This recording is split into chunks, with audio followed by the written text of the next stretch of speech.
My sister tried to steal my lottery winnings, but my dead grandfathers will had other plans. My grandfather, bless his soul, was an eccentric man with a wicked sense of humor and an even more wicked sense of justice. He was also, unbeknownst to most of us, a secret millionaire who'd made a fortune in some obscure tech boom back in the 90s, then promptly forgotten about it, or so we thought. He lived a modest life, drove an ancient, sputtering sedan, and wore the same 3 sweaters in rotation. No one, not even my parents, suspected he was sitting on a gold mine. This story, however, doesn't start with my grandfather's secret millions. It starts with a lottery ticket. A completely random, spur-of-the-moment purchase I made at a gas station on a particularly bad Tuesday. My car had just broken down for the 3rd time that month. I'd been passed over for a promotion I desperately needed, and my landlord had just informed me of a significant rent increase. I was, in short, at rock bottom. So, I bought a Mega Millions ticket, not because I believed in luck, but because I was desperate for a sliver of hope, however fleeting. I tucked it into my wallet, promptly forgot about it, and went back to my miserable life. A week later, while fumbling for my debit card, the crumpled ticket fell out. On a whim, I checked the numbers online. My heart started thumping a rhythm I hadn't known it was capable of. The numbers, they matched. All of them. $7 million. 7.2 million, to be exact, after taxes. I stared at the screen, then at the ticket, then back at the screen, convinced it was a prank, a glitch, a cruel joke from the universe. But it wasn't. I had won. The first person I told was my best friend, Sarah. She screamed, then cried, then made me promise to buy her a pony. The second person I told was my older sister, Amelia. And that, my friends, is where the trouble truly began. Amelia and I have always had a complicated relationship. She's 3 years older than me, and from the moment I was born, she's viewed me as her personal punching bag, her scapegoat, her competition. Growing up, I was constantly overshadowed by her. She was prettier, smarter, more popular. Or, at least, that's what my parents always made it seem like. My mother, in particular, always had a soft spot for Amelia, showering her with praise and overlooking her often cruel behavior towards me.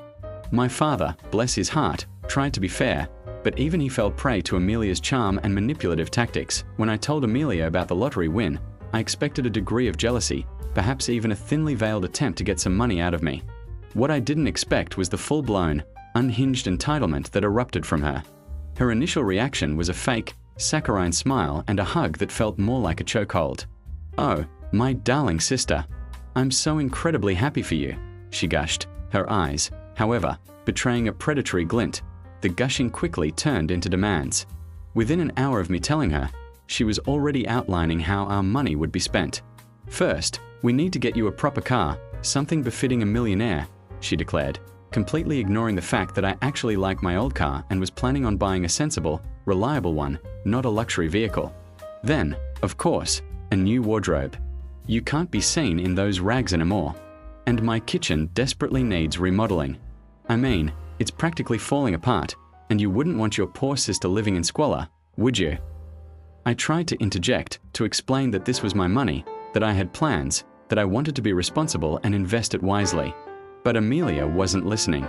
She was already mentally spending my millions, sketching out grand plans that exclusively benefited her. She talked about taking us all on a lavish trip to the Maldives, buying a summer house in Tuscany, funding her various entrepreneurial ventures which, to date, had all failed spectacularly. My parents, of course, were thrilled about my win, but their excitement quickly morphed into concern for Amelia. My mother, ever the enabler, pulled me aside.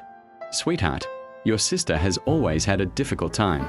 This could be a wonderful opportunity to help her get on her feet. She's so talented, you know, but she just needs a little push." "A push? Mom, she needs a full-blown financial intervention, and I am not her personal bank," I retorted, trying to keep my voice down.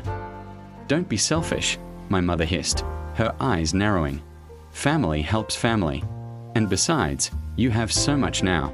What's a little bit to her?" A little bit to Amelia usually meant everything. I knew, with a sickening certainty, that if I gave her even a penny, she would bleed me dry until I was back to square one. I'd seen it happen with her previous boyfriends, with friends, even with distant relatives. Amelia had a black hole where her sense of fiscal responsibility should have been .so. I did what any sane person would do. I politely, but firmly told Amelia no. I explained that I was going to be responsible with my winnings, invest them, and set myself up for a secure future. I offered to help her find a financial advisor, to set up a budget, to even give her a small, manageable loan if she truly needed it. With a repayment plan, Amelia, naturally, did not take this well. She exploded. She called me selfish, ungrateful, a lottery snob. She accused me of forgetting where I came from, of abandoning my family. My parents, predictably, sided with her. My mother started crying, saying I was breaking her heart. My father, usually more composed, chastised me for turning my back on my own flesh and blood. The next few weeks were a living nightmare. Amelia bombarded me with texts, emails, and phone calls, each more vitriolic than the last. She started spreading rumors about me to our extended family, painting me as a greedy, heartless monster.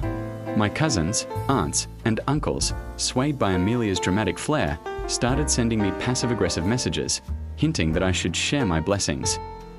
I felt completely isolated. My own family, the people who were supposed to support me, had turned against me. Sarah was my only lifeline, listening to my rants, offering moral support, and reminding me that I wasn't crazy.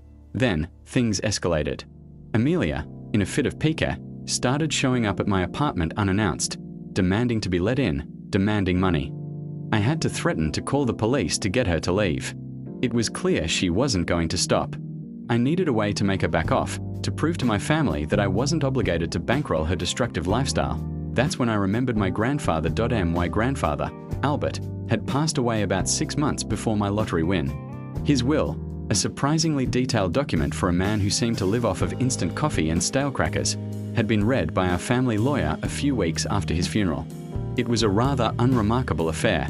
He had left his meager savings to a bird sanctuary, his extensive collection of vintage tools to my father, and his beloved, ancient sedan to my brother, who promptly sold it for scrap metal.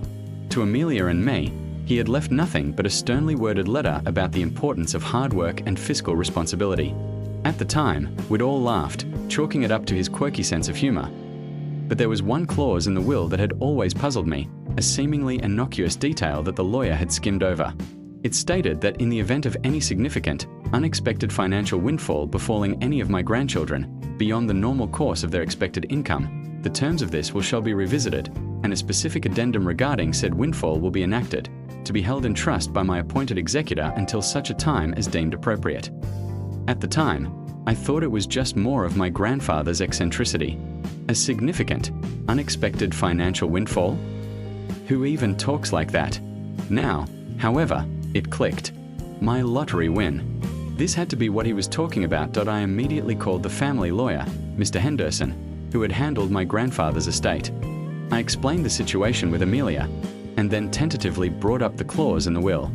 Mr. Henderson, a stoic man who rarely showed emotion, actually chuckled. "Ah, Albert," he said, a rare smile gracing his lips.